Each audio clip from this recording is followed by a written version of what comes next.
Every story has a turning point, a moment, a sound, an experience, the kind that can change the entire course of life.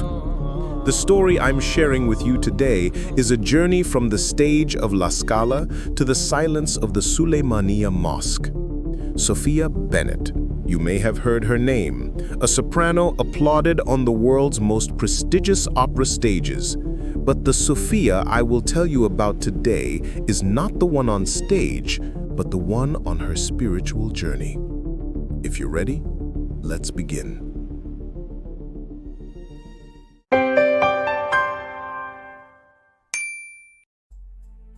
The applause still echoed in Sophia Bennett's ears as she stood alone in her dressing room at La Scala. The mirror before her reflected a woman the world thought they knew, the celebrated soprano whose voice had graced the world's most prestigious stages, whose rendition of Puccini's O mio babbino caro had moved audiences to tears from Milan to New York. But tonight, at the height of her career at 34, Sophia barely recognized the woman staring back at her. She removed the elaborate stage makeup with mechanical precision, each stroke revealing more of the exhaustion beneath. 10 years of relentless performances, endless travel, glamorous parties where champagne flowed but conversations remained shallow. The lifestyle she'd once dreamed of now felt like a gilded cage, beautiful but suffocating. Her phone buzzed with congratulatory messages, invitations to after-parties, requests for interviews. She silenced it and sat in the quiet, listening to the emptiness that no amount of applause could fill. It happened 3 weeks later in Istanbul, where Sophia had arrived for a performance at the Surah Opera House. She had 2 days before opening night, and her manager had suggested she explore the city. "It'll inspire you," he'd said with his usual enthusiasm. Sophia wandered through the grand bazaar, overwhelmed by the colors, scents, and the melodic calls of vendors. The city thrummed with a vitality that felt both foreign and strangely welcoming. As sunset approached, she found herself near the Süleymaniye Mosque, its minaret silhouetted against an orange sky. She hadn't intended to enter, but something drew her forward, perhaps the same inexplicable force that had led her to music years ago. At the entrance, a kind elderly woman offered her a headscarf and gestured for her to cover her hair. Sophia hesitated, then complied, feeling oddly vulnerable and somehow safe at the same time. Inside, the vast space opened before her like a universe unto itself. The geometric patterns on the walls seemed to pulse with hidden meaning, the enormous dome above creating an acoustic resonance she recognized professionally but experienced spiritually. Light filtered through stained glass windows, painting prayers in colors across the carpeted floor. Then she heard it, the adhan, the call to prayer. As a trained musician, Sophia had perfect pitch and could identify any note, any scale. But this was different. The musician's voice carried something beyond technical skill, a raw longing, a surrender, a connection to something vast and infinite that made her own performances suddenly seem like hollow imitations. Allahu Akbar. The Arabic words meant nothing to her intellectually, yet they resonated in a chamber of her heart she didn't know existed. Tears streamed down her face as she stood frozen, watching the worshippers arrange themselves in neat rows, bowing in unison, touching their foreheads to the ground in absolute humility. She had spent her life projecting emotion through her voice, interpreting composers' passions, inhabiting characters' souls. But she had never witnessed anything as purely emotional, as genuinely vulnerable as this simple act of prayer. That night, Sophia's performance was technically flawless. The reviews the next day called it transcendent and career-defining. But she knew the truth. She had been somewhere else entirely. Her her body moving through familiar motions while her mind replayed that haunting call to prayer. Back in London, she tried to resume her normal life, but nothing felt normal anymore. She began researching Islam in secret, as if it were a scandalous affair. She discovered that the call to prayer she'd heard, the adhan, was sung 5 times daily, a constant reminder of the divine that anchored the faithful through the chaos of life. The concept fascinated and terrified her. Her life had been anchored to performance schedules, rehearsals, and applause. What would it mean to reorient everything toward prayer, toward submission to something greater than herself?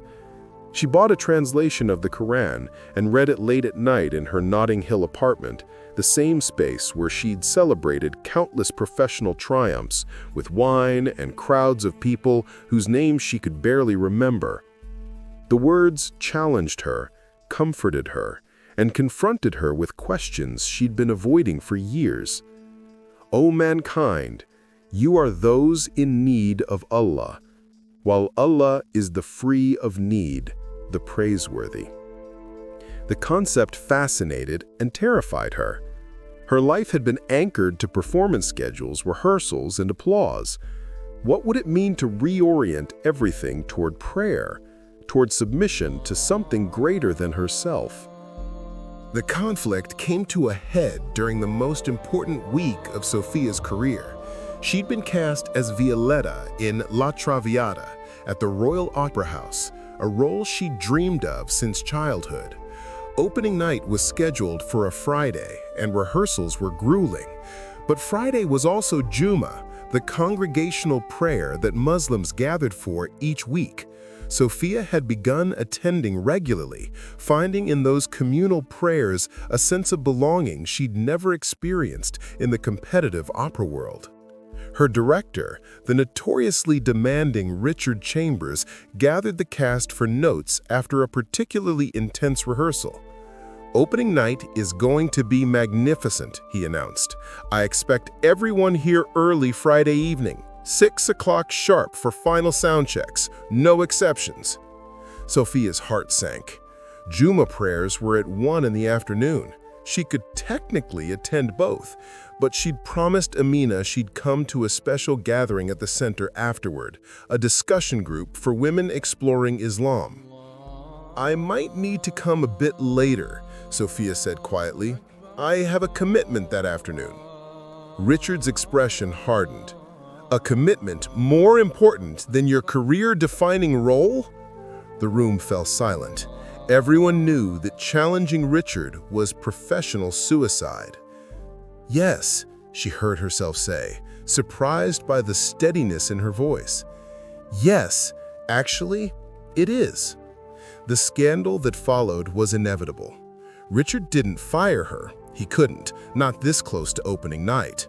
But he made his displeasure known. Whispers spread through the company. Sophia overheard 2 chorus members speculating about her mental health, wondering if the pressure had finally broken her. Her agent called, panic evident in his voice. "What are you thinking? You're jeopardizing everything we've worked for." "Maybe that's exactly what I need to do," Sophia replied, and ended the call. That Friday, she attended Jummah prayers. The imam spoke about sacrifice, about how true faith often required choosing the harder path, the one that made no sense to the world, but perfect sense to the heart. Sophia wept through the entire sermon, finally understanding what she'd been circling around for months. She arrived at the Royal Opera House at 6:30, exactly on time, but not early as Richard had demanded. He glared at her, but said nothing. The sound check proceeded without incident. Opening night was triumphant. Sophia's performance was raw and honest in a way none of her previous work had been. Critics called it vulnerably human and spiritually profound. But Sophia knew she was saying goodbye. After the final curtain call, after the flowers and champagne and endless congratulations, she returned to her dressing room and performed a different kind of ritual. She spread out her new prayer mat, faced toward Mecca, and prayed her first complete salah as a Muslim. She had taken her shahada, her declaration of faith, 2 days earlier in a small ceremony at the Islamic Center, with Amina and a handful of sisters as witnesses. "I bear witness that there is no God but Allah, and Muhammad is his messenger," she had said in Arabic, then English, her voice trained to project to the back of concert halls, barely above a whisper, intimate and true. Now, touching her forehead to the ground in prostration, Sophia experienced something she'd been chasing her entire career: complete peace. Not the adrenaline rush of applause or the temporary high of critical acclaim, but deep, soul-settling peace. The next morning, she posted a simple statement on social media. "After much reflection and soul-searching, I have embraced Islam. This is a deeply personal decision that has brought me profound peace and purpose. I will continue to perform, but my relationship with my art has fundamentally changed. I no longer sing to fill an emptiness or chase validation, but from a place of gratitude and wholeness. To those who supported my journey, thank you. To those who don't understand, I respect that. This is my path, and I've never been more certain of anything in my life." The response was predictably mixed. Some fans were supportive, others felt betrayed, as if her conversion was somehow a rejection of them. Fellow performers reached out with curiosity, concern, or congratulations. The media had a field day, with think pieces analyzing everything from the crisis of meaning in modern celebrity culture to Islam's growing appeal in the West. Sophia read none of it. She was too busy learning to pray properly, to recite Quranic verses, to navigate this new life where her days were structured around 5 daily appointments with the divine, rather than rehearsals and performances. The hardest part wasn't the rituals or the learning, it was untangling her identity from her profession. For so long, Sophia Bennett, the opera singer, was all she'd been. Now she was simply Sophia, a servant of Allah who happened to have a gift for music. Her first performance after converting was a carefully chosen recital of sacred music from various traditions. She wore a modest dress and a delicate hijab that complemented rather than clashed with the formal concert setting. Some audience members walked out during the first piece. Others leaned forward, sensing something different, something authentic in her voice. She concluded the concert with a surprise, a melodic recitation of Surah Ar-Rahman, the Most Merciful, in Arabic. Her operatically trained voice brought new dimensions to the ancient words, carrying them through the concert hall with the same power she'd once brought to Verdi and Puccini. The silence when she finished was absolute. Then, slowly, applause built, not the enthusiastic roar she was used to, but something more thoughtful, more moved. Backstage, a young Muslim woman waited nervously with a bouquet of flowers. "Thank you," she said, tears streaming down her face. "I've never heard Quran recited like that. You made me feel proud of my faith in a space where I usually feel like I have to hide it." That moment meant more to Sophia than any 5-star review ever had. A year later, Sophia sat in her living room, transformed from a showcase of awards and press photos into a calm space with minimal furniture, plants, and Arabic calligraphy on the walls. She was preparing for Fajr, the dawn prayer, her favorite of the 5 daily prayers.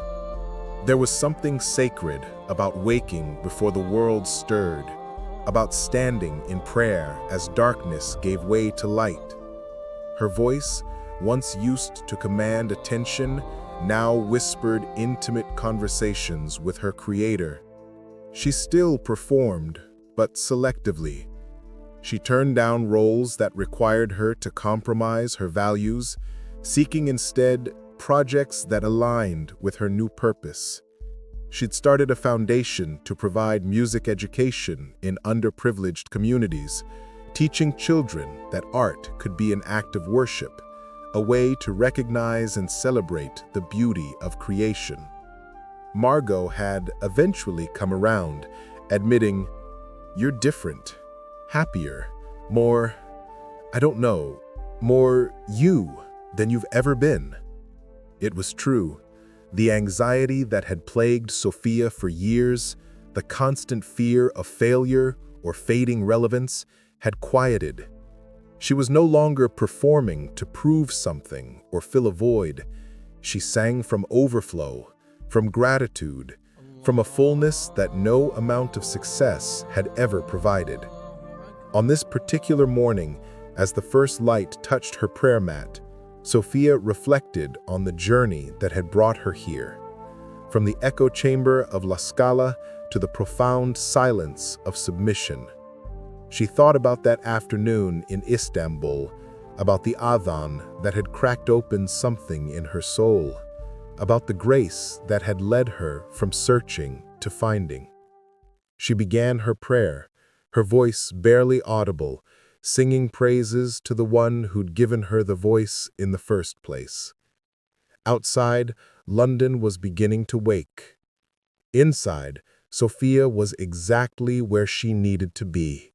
Not on a stage, not in the spotlight, but bowed in gratitude, finally home.